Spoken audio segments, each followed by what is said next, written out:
Europe Midi. Europe Midi. Midi 14h. Pierre de Villeneuve. Depuis vendredi, les pompiers de Gironde travaillent sans relâche. L'incendie de Saint-Jean-d'Illac, situé entre Bordeaux et le bassin d'Arcachon, a déjà détruit près de 600 hectares de forêt. 600 personnes ont dû être évacuées.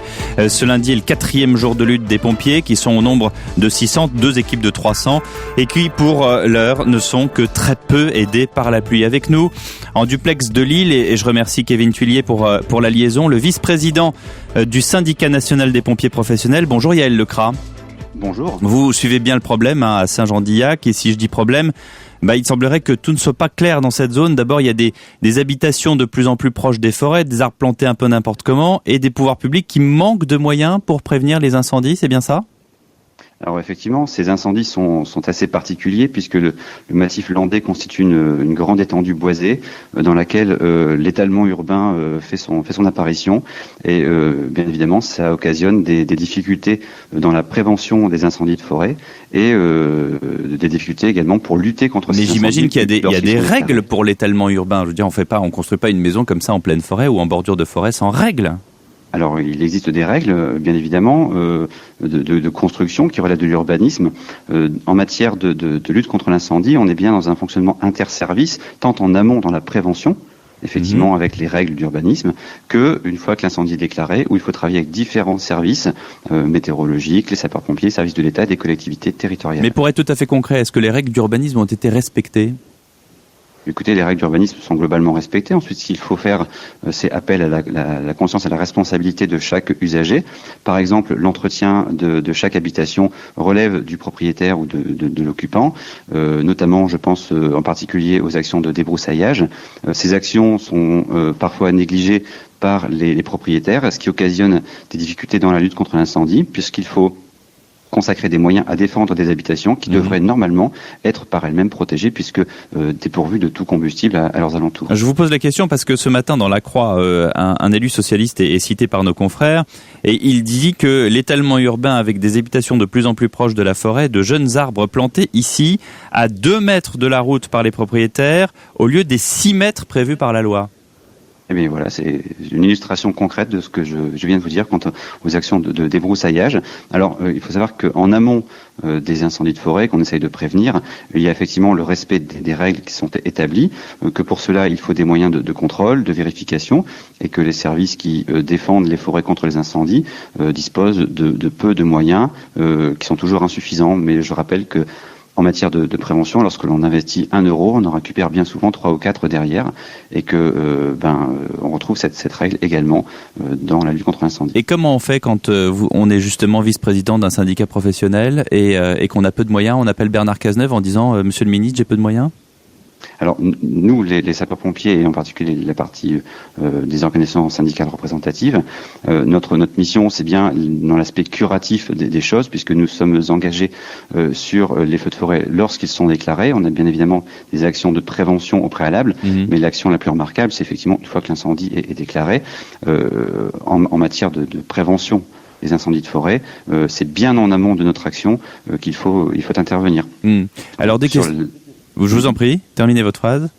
Non, nous pensions, nous, qu'il serait intéressant de pouvoir justement développer les moyens de lutte contre l'incendie avec une vieille idée que l'on défend notamment auprès de l'Europe, c'est la constitution d'une flotte européenne de bombardiers d'eau qui pourrait permettre d'élargir le champ de la réflexion, non pas seulement au bassin, non pas seulement à la France, mais à l'ensemble du bassin méditerranéen. Oui, mais ça s'est vu quand il y a des pays voisins qui sont plutôt en difficulté. Évidemment, les Canadaires des pays européens se mettent en place pour lutter contre les incendies dans un pays voisin, non ?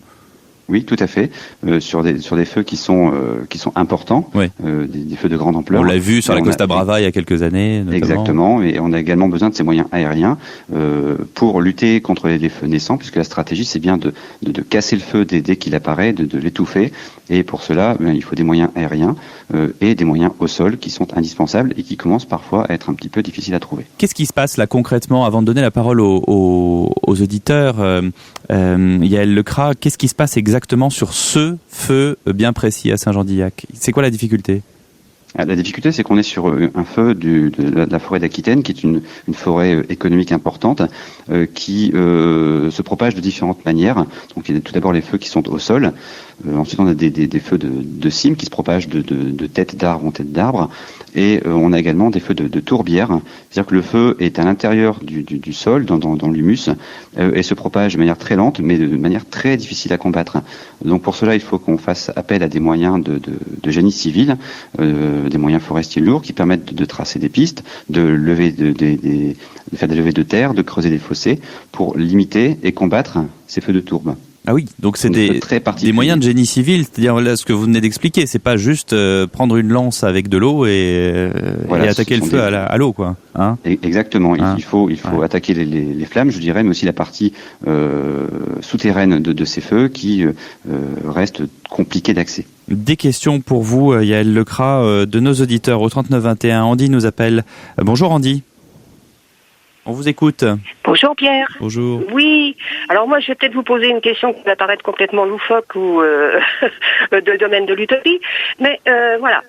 Quand autrefois, du temps des Romains, l'eau, ça manquait cruellement aussi, et les Romains avaient trouvé un moyen très simple de mettre des aqueducs pour ramener l'eau des endroits où il y en avait beaucoup trop vers la ville de Rome. Alors je me pose la question toute bête, et pourquoi ne ferait-on pas des aqueducs, ça coûte très cher, mais des pipelines qui, au lieu d'amener du pétrole, amèneraient de l'eau dans ces régions très secs, et comme ça, parce que vous pouvez pas sortir de l'eau, il n'y en a pas.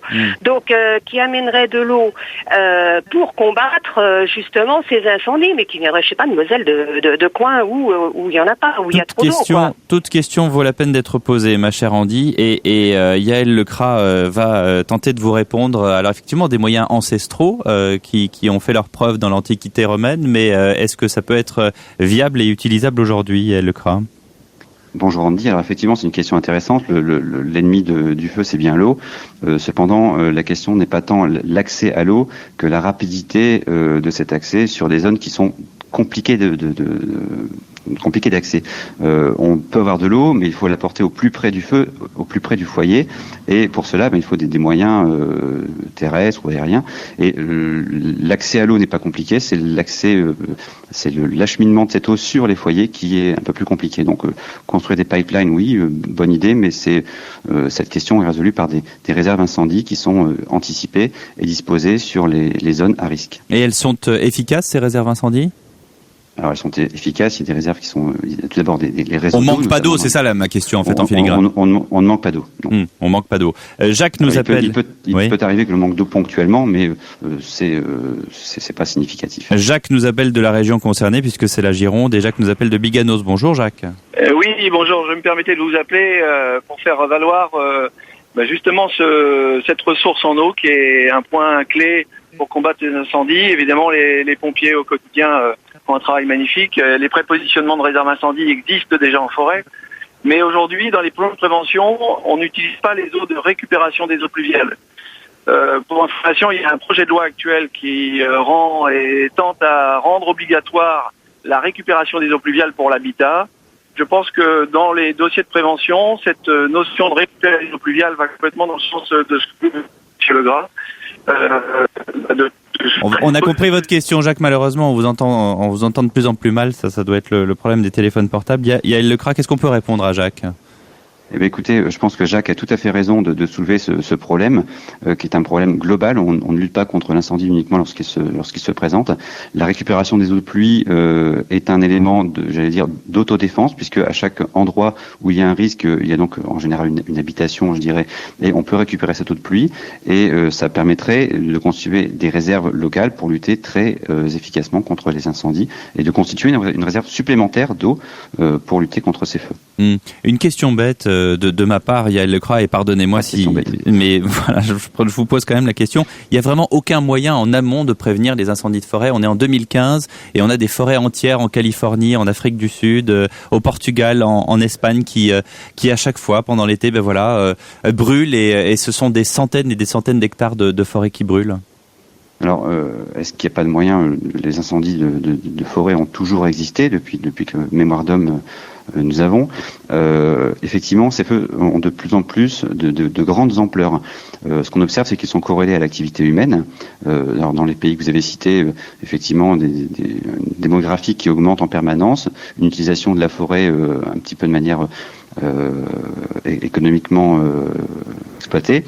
Ce qu'on peut dire, c'est que la forêt est de plus en plus morcelée, que ce morcellement constitue des fragmentations de cette forêt, et que on ne peut pas nier que ces forêts fragmentées se consument davantage par l'action de l'homme.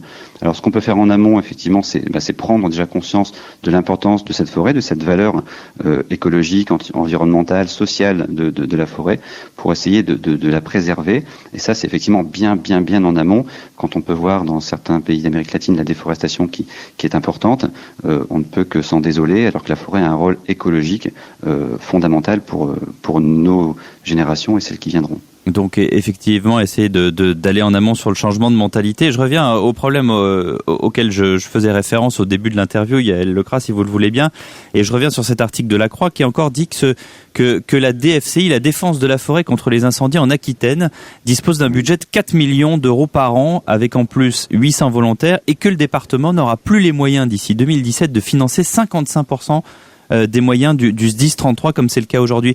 C'est-à-dire qu'aujourd'hui, on est en France, en 2015, on paye des impôts. Selon une moyenne européenne, on paye pas mal d'impôts. C'est quand même rageant de voir que cet argent ne va pas au financement des matières premières du service public que sont les sapeurs-pompiers.